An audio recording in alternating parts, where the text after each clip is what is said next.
Di ranjang rumah sakit, pria ini menangis. Jelas ayahnya yang datang lebih dulu.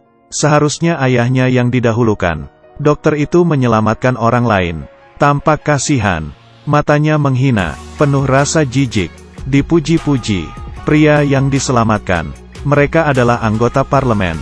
Dunia ini sangat tidak adil. Perlakuan berbeda di rumah sakit. Anak laki-laki itu berontak.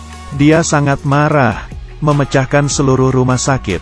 Menghancurkannya dengan keras. Kacanya pecah. Saat ini, seorang pria muncul. Memegang handuk. Tongkat itu langsung jatuh. Satu tim langsung bergerak. Dia di luar kendali. Sangat mudah ditundukkan. Satu suntikan langsung jatuh.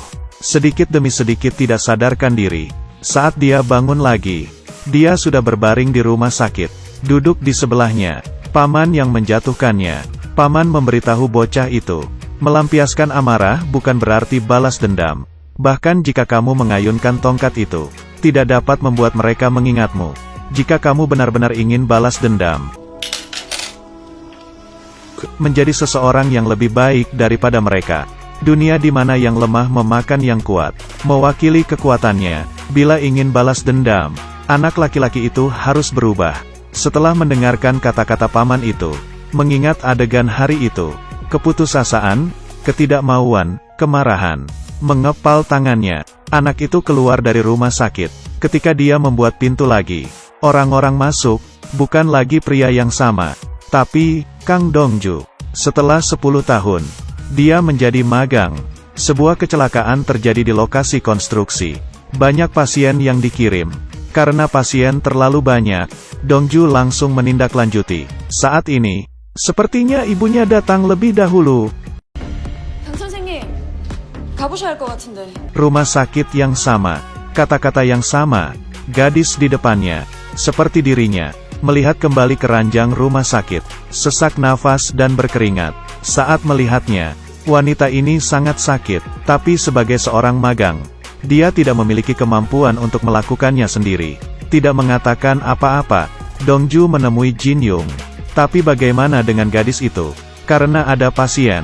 Menghadapi permintaan Dongju, Jin Yung tidak menjawab, tidak memiliki pilihan apapun. Pria itu hanya bisa berteriak. Ini mungkin merupakan pneumonia yang disebabkan oleh sindrom itu. Yang baiknya, meskipun dia dimarahi, wanita itu juga akan pergi. Tapi saat dia akan pergi, melihat pemandangan di depannya, mereka tercengang. Baja itu menembus tubuh pria itu. Langsung di bawah, masih membawa sepotong beton besar. Tanpa ragu-ragu, situasinya sangat kritis. Jika tidak menjalani operasi, hanya ada ke jalan kematian. Tidak bisa berbicara, langsung menghubungi kepala bagian itu. Menghadapi operasi yang rumit, hanya dia yang bisa mengerjakan. Tapi kepala bagian saat itu sedang melakukan operasi lain. Karena saat kritis, dia tidak mudah untuk pergi. Tidak ada cara lain, hanya bisa memberitahu Jin Yung memeriksanya terlebih dahulu. Setelah 30 menit, dia datang untuk melepas baja itu. Saat memulai, semuanya normal, tapi ketika mesin-mesinnya didorong, satu senggolan.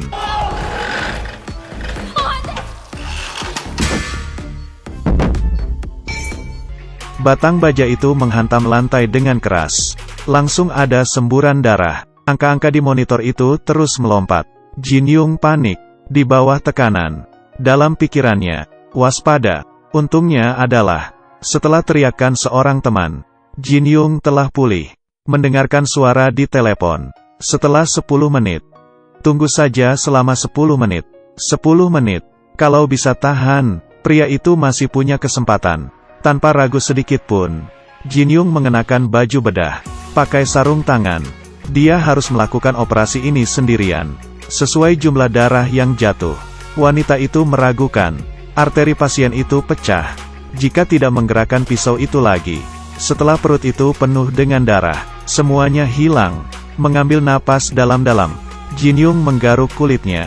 Dengan luapan darah, dia meraih ke dalam perutnya.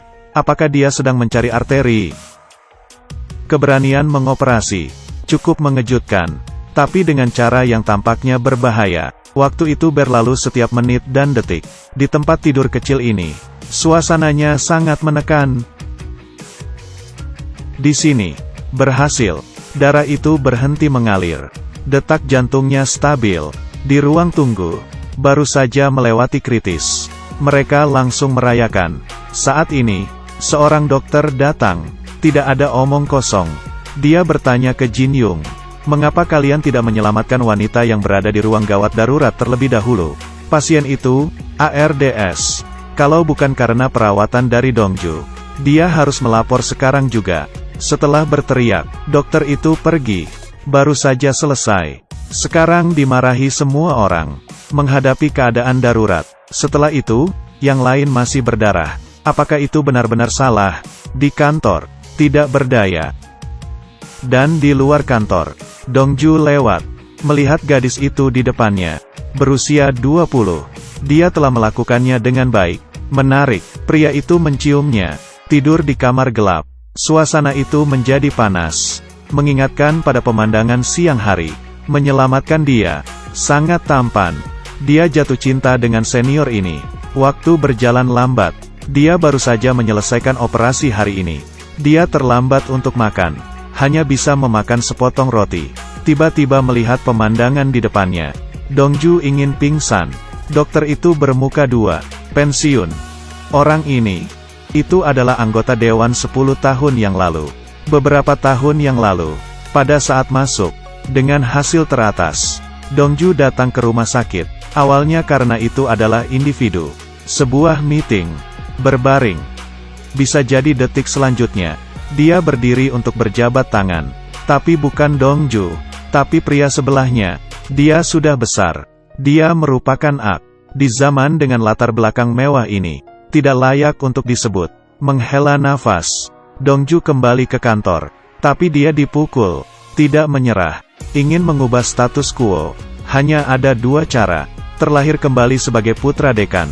Atau merawat pasien VIP. Saat ini, dekan menemuinya. Seorang pria yang kuat membutuhkan operasi. Mereka merekomendasikan Dongju. Yang tidak diharapkan adalah hal-hal baik itu di masa lalu. Di mana gilirannya, operasi ini pasti akan sangat rumit. Terlihat. Dan dia yang tidak memiliki kekuatan. Baru saja jadi sasaran. Tidak berkata apa-apa. Dongju langsung pergi. Baru saja akan pergi. Dekan berbicara. Anak dari toko pangsit. Saya di sini dengan bekerja keras. Bukankah pada akhirnya mendapat kesuksesan? Maka Anda harus mengambil kesempatan ini. Semua informasi. Tepat. Saat masuk rumah sakit. Dekan sudah mengetahui. Dia memberitahu Dongju. Pasien itu adalah pasien kanker hati karena darah yang pecah. Tingkat keberhasilannya kurang dari 30%. Jika Anda tidak memiliki keberanian ini. Ingin balas dendam. Hukum yang menyenangkan. Orang berhati dingin ini menyala-nyala. Ingin balas dendam. Lebih baik daripada mereka. Ruang operasi. Dia akan menjalani operasi hati ini. Banyak mata yang menyaksikan operasi itu. Karena operasi ini hanya memiliki tingkat kesuksesan 30%. Potong kulitnya dengan pisau. Darahnya terus meluap. Semuanya normal pada awalnya. Tiba-tiba semburan darah menyembur keluar. Semua instrumen operasi.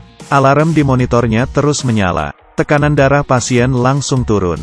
Ingin menghentikan darah yang tidak dapat berhenti. Dongju panik. Kali ini dia. Dan operasi 30% ini. Sebenarnya hanya memiliki 5% tingkat kesuksesan. Sebelum operasi. Dia bahkan tidak tahu. Pria itu juga mengidap koagulasi dalam darahnya. Akhirnya sejumlah besar darahnya. Bisa mati. Dan semua tanggung jawab. Juga semua jatuh kepadanya. Karena dokter membunuh orang. Dia dipindahkan ke tempat terpencil. Di dalam bar. Dia depresi. Melihat surat tugas di tangannya. Dongju putus asa. Dengan air mata. Menulis surat pengunduran diri. Saat itu, ada seorang pria pingsan. Dia gemuk. Orang-orang kaget karena dia jatuh. Jika tidak dirawat tepat waktu, akan sangat berbahaya. Menonton adegan di depannya. Tidak berkata apa-apa. Dongju segera menolongnya. Tapi yang dia tidak tahu adalah, pengunduran diri itu juga dilihat oleh pria lain. Matikan perangkatnya. Pria itu menghentikannya. Apakah kamu mencoba untuk membunuhnya? Pria gendut di sampingnya. Sebenarnya tidak sakit. Pria itu mengangkatnya. Menekannya dengan keras. benda yang menghalangi jalan nafasnya. Ini penyebabnya dia pingsan. Dongju bodoh. Jika memaksa melakukannya, dia baik-baik saja. Mungkin akan menjadi sangat berbahaya. Tapi dia tidak tahu, pria ini sebenarnya bukan orang yang dia tidak kenal. 10 tahun yang lalu, nama pria itu adalah Yongjo. Dia juga seorang dokter. Dalam dunia kedokteran, pernah memiliki nama, dokter hantu. Sepasang sandal rusak, gaun biru, sulit untuk dipercaya. Pria di depannya, memiliki tingkat keberhasilan 97% dalam operasi. Memiliki tangan dewa, dikenal sebagai Tuan Jin. Karena tempatnya terbatas. Berminat, bisa